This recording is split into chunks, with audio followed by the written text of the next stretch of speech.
자, 오늘은 요나단의 믿음과 용기라는 제목의 말씀이 되겠습니다. 이제 사울이 왕이 된 지 이제 2년째 되던 해에 이제 이스라엘은 블레셋과 이제 전쟁을 치르게 되는데요. 이스라엘 백성들이 왕을 요구했던 이유 중에 하나가 블레셋에 침략이 있었기 때문에, 그래서 블레셋으로 인해서 고통을 당하면서 효과적으로 대처하고 나라를 안전하게 지켜주기 위한 마음에서 사무엘에게 찾아가서 우리에게도 왕을 달라 이렇게 했었고요. 그래서 사울이 이제 왕으로 등극하고 고향 마을이었던 기브아를 그가 수도로 삼고요. 3천 명의 우리로 보면 어떻게 예비군, 상비군을 조직해서 블레셋의 주둔군을 이스라엘 영토에서 몰아내려고 했는데요. 근데 먼저 이 요나단이 참 용감하긴 했나 봐요. 그래서 사울의 아들이었던 이 요나단이 게바에 있는 블레셋 사람들의 수비대를 먼저 공격해요. 그래서 공격을 당하니까 블레셋 사람들이 가만히 있을 수가 없잖아요. 전면적으로 이렇게 일어나게 되고 그 숫자가 마병이 몇천 명, 또 병거가 3만 이렇게 엄청난 숫자로 블레셋이 선전포고를 하고 사울의 왕국을 압박해 오기 시작하는 그런 장면이 어제까지 본문 속에 있었어요. 그 앞에서 이제 사울과 또 그 군대는 속수무책이었고, 특히 그런 위기 속에 사무엘이 드려야 될 그 번제를 7일 동안 사무엘이 오지 않자 이게 번제도 부적으로 삼고 이 백성이 언약궤도 부적으로 삼았던 사람이, 그의 중심인 번제의 중심이었던 하나님께 온전히 다 모든 것을 헌신하고 다 드리는 그런 예배의 마음은 없었고, 또 법궤도 하나님의 임재의 상징이었으니까 주님과 함께 살아가는 그의 삶은 없는데 법궤만 들고 나가면 이길 줄 알았던 어리석은 사람들. 근데 그 번제도 정말 사무엘이 오지 않자 사울이 드리게 되는 그런 일들이 어제 본문 속에 있어서 이제 사무엘이 정말 순종만 하였다면 사울의 왕국이 계속 이어졌을 텐데 이제 당신을 피할 것입니다라고 하는 그런 예언을 하게 되는 말씀이 있었어요. 특히 오늘 요나단이 싸우게 된 블레셋은 철기 문화를 가졌던 그런 군대였고, 요나단과 그 이스라엘은 아직 청동기 시대를 살았던 그런 전력의 차이가 있었던 거예요. 겨우 사울과 요나단만 칼과 창이 있었대요. 쇠로 만든. 그러니 이 전력의 싸움의 차이는 엄청나게 큰 거죠. 어렸을 때 아이들과 놀면서 연탄재를 깨서 던졌던 그런 시절이 있었는데, 연탄재를 맞아도 연탄재가 부서지니까 그다지 피해가 없는데 꼭 짱돌을 던지는 녀석이 있어가지고 균형이 안 맞았던 적이 있어요. 바로 그런 격이에요. 한쪽은 돌을 들고 싸우는데 한쪽은 연탄재를 들고 싸우는 것 같은 그런 차이가 이제 블레셋과 이스라엘의 그런 차이를 보이게 되는 건데, 오늘 이제 본문에 보면 이렇게 정말 전쟁도 한번 졌었고 그리고 전력도 차이가 나는데 요나단이 실패를 연연하지 않고 오늘 제목에 있는 것처럼 강한 믿음과 용기를 가지고 블레셋을 수비대를 급습하는 사건이 일어나게 됩니다. 그래서 그 전쟁으로 나가는 그 길도 정말 따져보면 가서는 안 되는 그런 싸움이에요. 수많은 장애물이 있어요. 군사력도 부족했고 변변한 무기도 없어서 요나단의 무기를 들고 따라주는 그 소년이 있었어요. 근데 너무나도 충성된 그 소년. 그런데 또 블레셋을 싸우러 가는 길이 험하게 올라가는 오르막길이에요. 그나마 숫자가 적어도 내리막길이면 어떻게 해보겠는데 오르는 길이었고, 오늘 그 올라가는 그 길도 너무나도 험한 바위가 있는, 그래서 4절 말씀해 보면 요나단이 블레셋 사람들에게 건너가려 하는 어기 사이 이쪽에는 험한 바위가 있고 저쪽에도 험한 바위가 있어 한쪽의 이름은 보세스요 한쪽의 이름은 세네라. 우리한테는 느낌이 안 오는데 여기 이름 가운데 보세스, 한쪽의 이름은 보세스요라고 하는데 보세스라고 하는 것은 빛난다고 하는 뜻이에요. 근데 왜 빛났을까요? 미끌미끌하다는 얘기예요. 미끌미끌하고 또 한쪽의 이름은 우리 세네라고 하는데 세네라고 하는 뜻의 가시나무 같은 바위라는 뜻을 갖고 있어요. 그냥 한쪽은 미끄러서 올라가기 힘들고 한쪽은 가시나무 같이 좀 거친 그런 협곡의 바위들이 있는데 또 높은 곳을 올라가는 수비 블레셋의 수비대를 공략하는 일이 여러 가지로 따져볼 때 모험일 뿐만 아니라 무모할 수 있는 그런 일들인데 그러나 요나단의 이번 공격이 정말 우리가 믿음이요 용기라고 할 수 있는 이유는 무모한 행동이 아니라는 것은 6절에 있는 그 말씀을 통해 볼 때 이것이 우리가 이 세상에 정말 미끄럽고 가다가 넘어질 만한 그런 세상의 유혹이 있고 또 한쪽은 가시나무 같은 가시같이 느껴지는 그런 바위가 있는 장애가 되는 삶을 살아가는 데 있어서 우리에게 주는 교훈일 수 있어요. 우리도 이런 고백을 해야 되는데 6절에 보면 요나단이 자기의 무기를 든 소년에게 이르되 우리가 이 할례 받지 않는 자들에게로 건너가자. 여호와께서 우리를 위하여 일하실까 하노라. 여호와의 구원은 사람이 많고 적음에 달리지 아니하였느니라. 할렐루야. 얼마나 한데 숫자가 적었는데 건너가자. 여호와의 구원하심이 여호와께서 우리를 위하여 일하실까 하노라. 여호와의 구원이 사람이 많고 적음에 결코 달린 것은 아니다. 이 숫자가 적고 힘들어도 주님이 우리와 함께 하신다면 이런 고백이에요. 우리 일상의 삶 속에서도 참 억울한 일고 힘든 일이 많이 있지만 우리 주님이 나와 함께 하신다면 환경에 달려있지 않습니다. 숫자의 많음에 있지 않습니다. 물질에 적고 많음에 결코 달려있지 않습니다.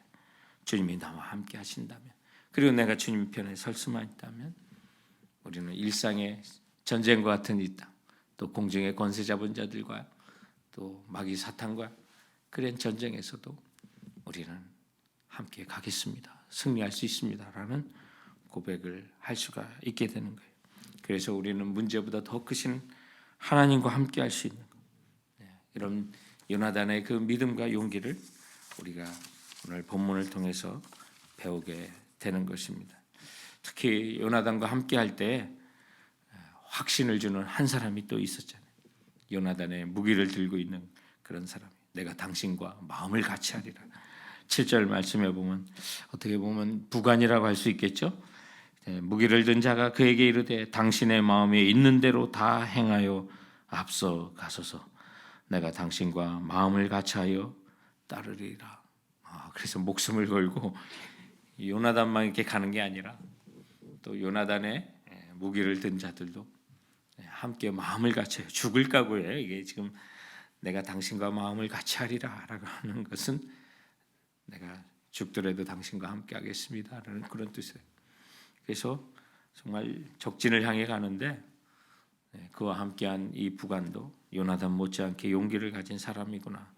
그래서 하나님께서 함께 하시면 숫자의 많고 적음에 달린 것이 아니니까 우리 올라가자라고 했을 때 내가 마음을 같이 목숨을 바쳐 당신과 함께 하겠습니다라고 하는 그런 고백을 하게 되는 거예요. 성도 여러분, 우리는 정말 요나단처럼 이런 용기와 믿음을 보여야 하지만 또 이런 요나단과 같은 믿음과 용기를 갖고 세상을 살아가는 사람 곁에 오늘 이 부관과 같은 또 조력자와 협력자가 되되 하나님 일을 향해서 달려가는 그리고 주의 나라를 일하는 지도자들을 향하여 리더를 향하여 그리고 우리들의 교사와 동산지기들이 정말 주님의 일을 힘있게 할 수 있도록 내가 힘이 되어주리라. 동산 모입시다. 우리 안전하게 한번 모입시다. 내가 옆에서 도와주리라. 나도 함께하리라. 일상을 보면 그렇게 얘기할 수 있는 거예요. 가까이 보면 예수님께서도 말씀을 전하시기 위해서 한 집에 들어가셨을 때 예수님의 육체의 가족들이 찾아와서 예수님을 만나고자 했던 여러분 그 기사 기억하십니까? 그 마태복음 12장에 나오는 그 복음서의 말씀 가운데. 그런데 예수님의 육체의 가족들이 예수님을 만나고 하려고 했던 그 진정한 이유가 뭐냐면 예수님께서 바알세불의 힘을 빌어 귀신을 쫓아낸다는 이상한 소문을 그 가족들이 듣고 있었기 때문에 한마디로 예수님이 미쳤다는 거예요. 가족들은 그 소문이 싫었어요. 예수님이 하고 다니는 일들이 자기들의 근심거리가 가족의 건심거리가 된다고 생각한 거예요. 그래서 예수님을 따라다니는 소문의 진상을 알기 위해서 예수님을 만나려고 찾아왔을 때 마태복음 12장 46절부터 50절에 보면 누가 나의 모친이며 내 동생이냐고 예수님께서 손을 내밀어 제자들을 가르치며 말씀하셨어요. 나의 모친과 나의 동생을 보라. 누구든지 하늘에 계신 내 아버지의 뜻대로 하는 자가 내 형제와 자매요 모친이라 하셨어요. 이 말씀이 예수님이 가족을 버리겠다는 말이 아니라 참 가족이란 믿음과 용기를 가지고 주님을 따라가는 사람, 하나님의 자녀들, 하나님 나라를 위하여 자신을 버리고 주님을 같이 따라가는 우리가 참 가족이라는 거예요. 그렇다면 그 일을 위하여 하나님 나라를 위하여 앞장서는 내 이웃이 있고 가족이 있고 동산 식구들이 있고 교인들이 있다면 오늘 요나단의 이 부관처럼 우리도 그의 일을 혼자 하게 내버려둬서는 안 되는 거예요. 마음을 갖춰요. 힘껏 하십시오. 나도 같이 따르리라.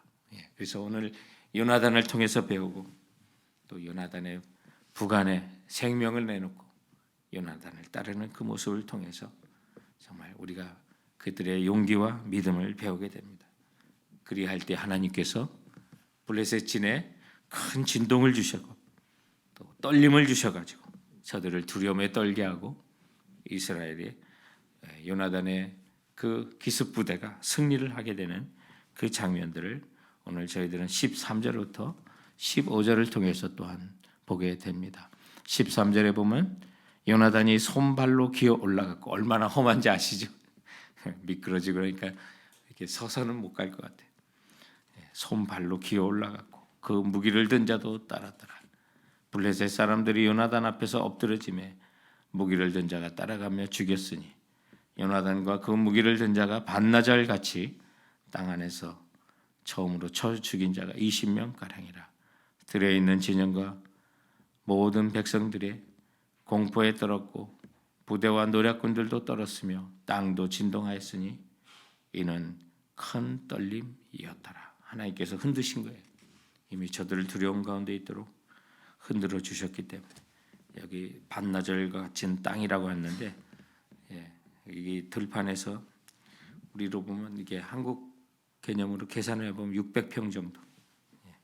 그 안에서 일어난 일들이 천지가 개벽하는 듯한 땅 울림이 일어났고 또 그 순간 블레셋 군대들이 정신이 나가는 거예요.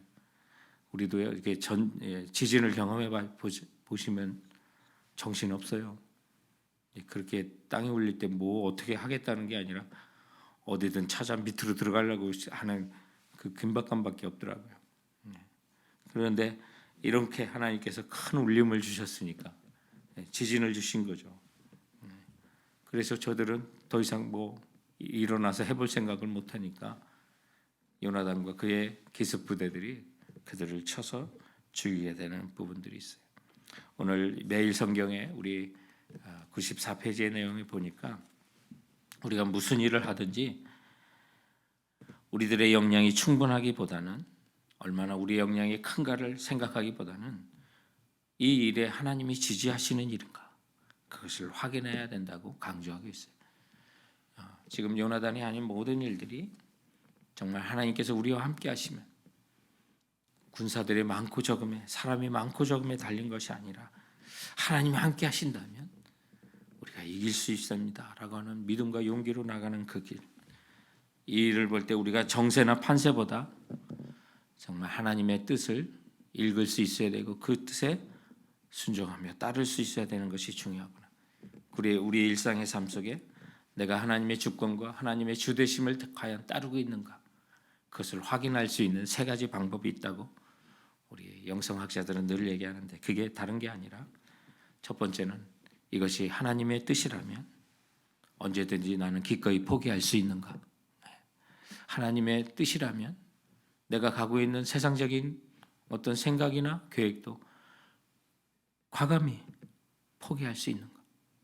그것이 첫 번째 전제고, 두 번째는 하나님이 주신 명령에 기꺼이 순종하는가. 세 번째는 모든 일에 감사하는가. 이 물음에 대해 확실하게 동의할 수 있는 사람은 오늘 요나단이 승리한 것처럼 우리도 승리할 수 있어요. 흔들리지 않는 그 기준, 진리의 말씀 붙들고, 환경은 시시각각 움직이지만 어떤 때는 요나단과 이스라엘이 패했고 어떤 때는 승리하는 것을 보면 진리를 붙들었고 하나님만 함께 하시는 그 역사를 붙들었을 때는 승리하였지만 이건 진리예요. 이건 변함이 없어요. 그런데 저들이 법궤를 갖고 오든 번제를 드리든, 그러나 그 동기가 흔들리면 모든 전쟁에 패했던 것을 보게 되는 것입니다. 사랑하는 성도 여러분, 오늘 우리에게 주신 이 말씀은 그 교훈에 따라 우리 이 시간 합심해서 기도하며 나가길 원하는 것입니다. 첫 번째